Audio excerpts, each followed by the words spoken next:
Well, everyone, here I am again with a surprise review for you all. It's been one that I've been saving up for a long time, and tonight is finally the day that I decided to do this. This is another wine that I've tried that I'm already giving a 5 out of 5. But like I said, I like it that much that I want to share it with you all. Some of you may have seen it. Forewarning, the bottle is a little suggestive. So, forewarn, as I said. But here's the bottle. It's the other red. They also have a white wine. But this is their other red by Peirano Estates. Look at all those likes I'm getting. So this is the other red by Peirano Estates from the Lodi region of California. 50% Cab, 40% Merlot, and 10% Syrah. 2013, and as you can see, it says this, that, and the other. So this 50% Cab, that 40% Merlot, and the other, which is a name, 10% Syrah. That's the kind of the specialty that makes the blend. Tastefully seductive, from the Lodi region. Sinfully delicious. Let's read a little bit about the winemaker's notes. The vineyard notes. Making a truly wonderful wine begins with only the best estate grown fruit from the heart of the Lodi appellation. We make sure our vines struggle just a bit through techniques like deficient irrigation to help concentrate the fruit flavors.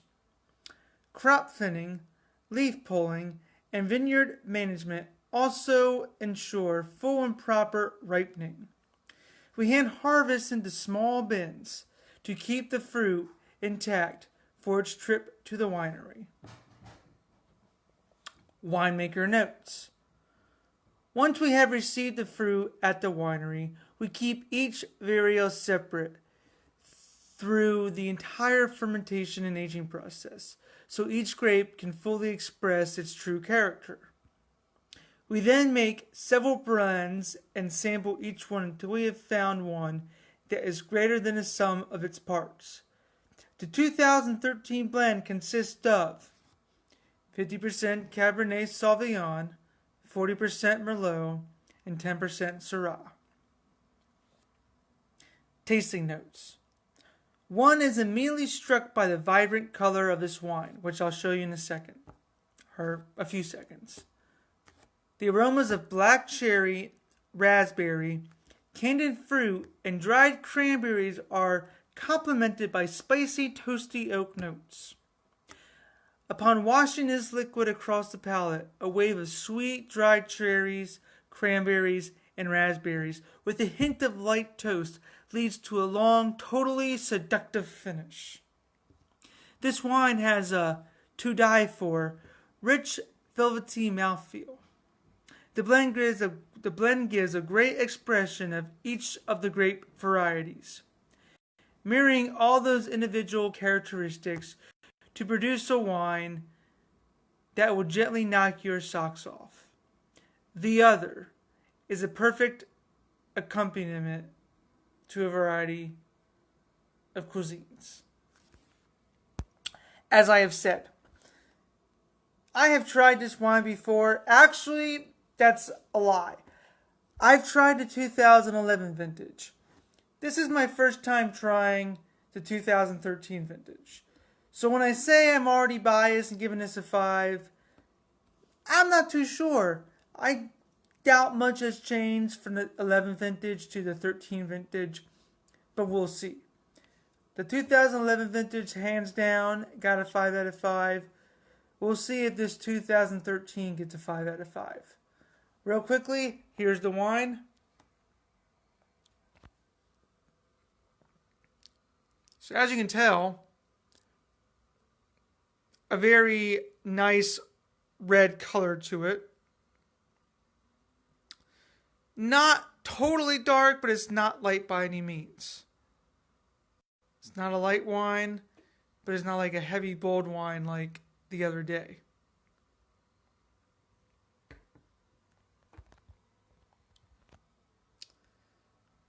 As you know, I always like to start off my reviews with the tasting notes. So, the sniffing notes. I'm sorry, and we'll go from there. So first off, I will do the sniffing notes.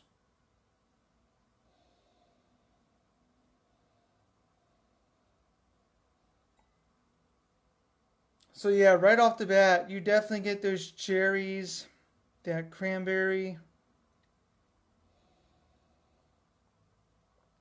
a little light oak, kind of like a laid back spice to it, a little vanilla in there.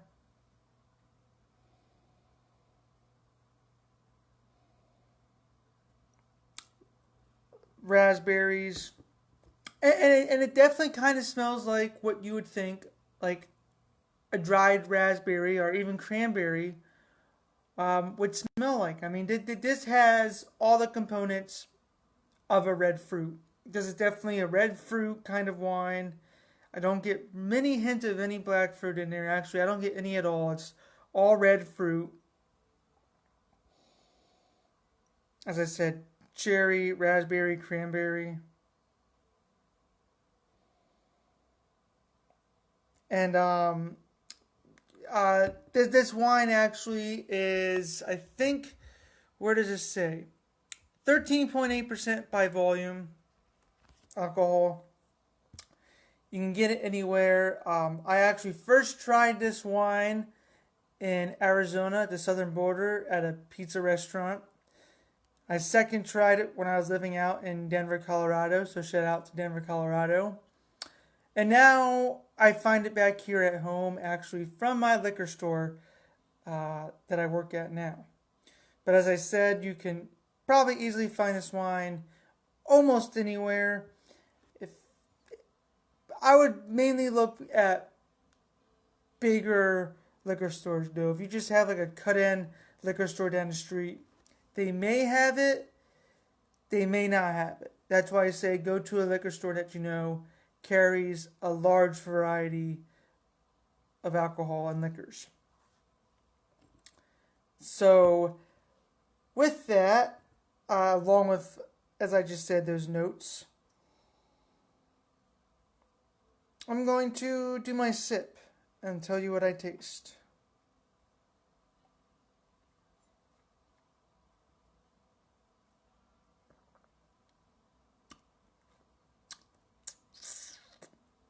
Whoa.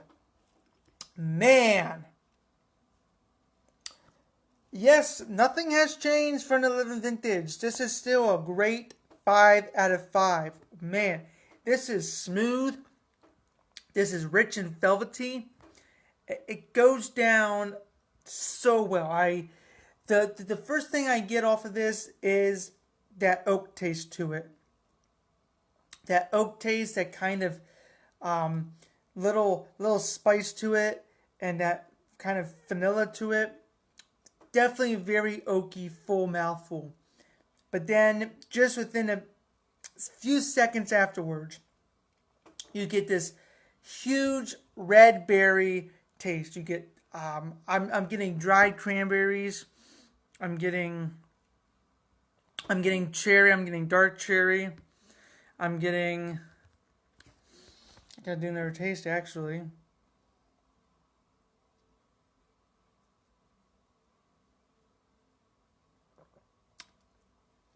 Raspberries, like ripe. Like, just imagine that you are picking fruit from a vine. You're picking cherries from vines. You're picking raspberries from vines. What kind of wine is it? Oh, and by the way, I also post these to YouTube, so if you watch these videos on YouTube, I'm also discussing this with live viewers. The wine is The Other. It's by Peirano Estates, and it's a 50% Cab, 40% Merlot, 10% Syrah. They also have a white blend, but this is the red blend I'm reviewing. And it's a fantastic one. This is the vintage 2013. Definitely a lot of character in here. It is a bold wine. Like, terrifically bold. The mouth, it is on the palate, as I said, dried cranberries, dark cherry, raspberries, and it's ripe. As I was about to say, imagine picking fruit fresh off the vine. It is ripe, and when I say ripe, I don't mean like it's like tart, but I mean like it has juice flavor to it. It is at its prime. This is a very. I mean, it almost seems like you are just taking a bunch of red fruits, mashing them together, and drinking it. Of course, adding alcohol, of course. Wow, this is definitely a fantastic wine. I would say this goes good with. It's not a real spicy wine, so I would avoid real spicy foods. It has a semi-pepper kick to it, but I would say this would definitely go good with a nice burger, a good steak, chicken, some grilled chicken. For seafood, maybe adding a little bit of Caribbean jerk on there if you're not much of a white wine drinker or seafood. So if you do want to drink there's some sort of seafood, make sure you do actually have some sort of pepper flavor for it. But yeah, definitely a red meat. Or even I would say this could be good with a Thanksgiving type of wine. Maybe turkey and stuffing if you're having family over. It's a very easy, simple wine. Like I said, it is a little bold, not totally bold that you wouldn't be able to handle it. I think anyone could be able to drink this wine. It just has a lot of flavor going. But a nice steak, peppered steak, good juicy burger, hands down, this is what that will do well with. Sure, definitely, anytime. Yeah, I mean, pizza as well. Definitely pizza, Italian food, huge lasagna, pasta with red sauce. I mean, how can I forget that? That's how I originally discovered this wine, over a pizza dinner. So, for sure, hands down, this would go well with that as well. I would suggest a margarita pizza. That's when I first tried this one. So, definitely along the lines of that, if you're more into Italian. As I said, stay away from truly spicy stuff. If you're going to add a little bit of spice, keep it to a min, like a peppered steak or a peppered burger. Again, I will do just a little more sniffing notes to see if anything has stand out. But as I said, I've tried this before, older vintage, 2011. This is a 13 vintage. So not much has changed over those 2 years. This is still a great wine, a lot of oak. I say, overall, if you can find the 11 vintage, try that. If you can only find a 13, no big deal. But I definitely feel like the 11 vintage is great, and I feel like it'll be great now. This, I would definitely buy to try it, and I would always keep one on the side, like the last one I tried. Make sure you always keep one of these bottles on the side, because this I could easily see lasting very, very well into 2020, 2022. And I wouldn't go much past that. But I would say definitely a 2022 At the most, 2020 for sure. And it's just amazing. So with that, one more sniff and sip, and I will reveal any final details that I may have. If not, well then I'll let you know. So I guess one thing I should have said from the beginning, because you get that 10% Syrah in there, you that's where that slight little pepper taste comes from. Like I said, it's a very, very mellow, laid back Syrah taste to it. But when you sniff it, you have to have an open mind.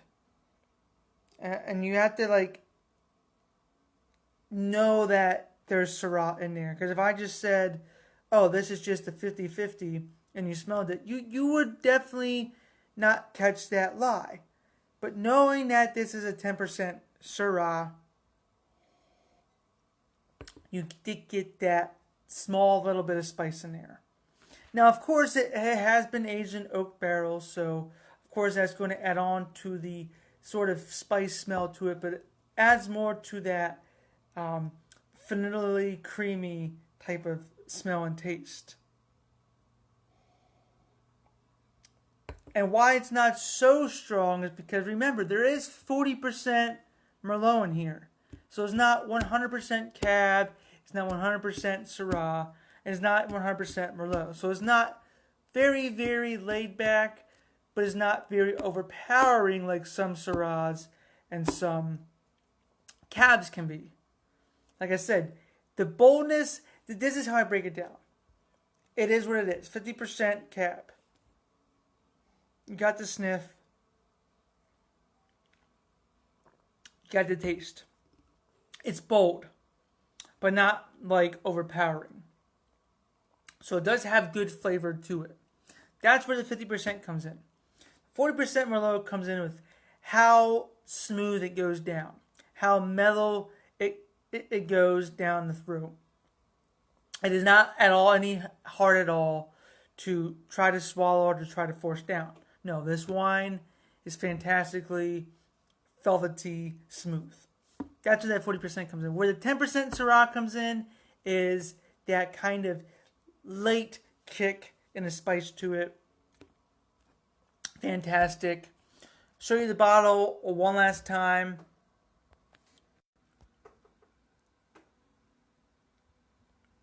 As I said, they have a bottle that looks exactly like this as white.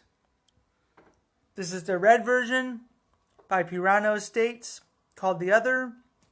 Look for it at your local wine store, pertaining that they are a fairly decent sized liquor store. As I said, some smaller liquor stores may not have it. Larger liquor stores, I guarantee you they should. With that, I hope you all will find this wine and will like it, will love it.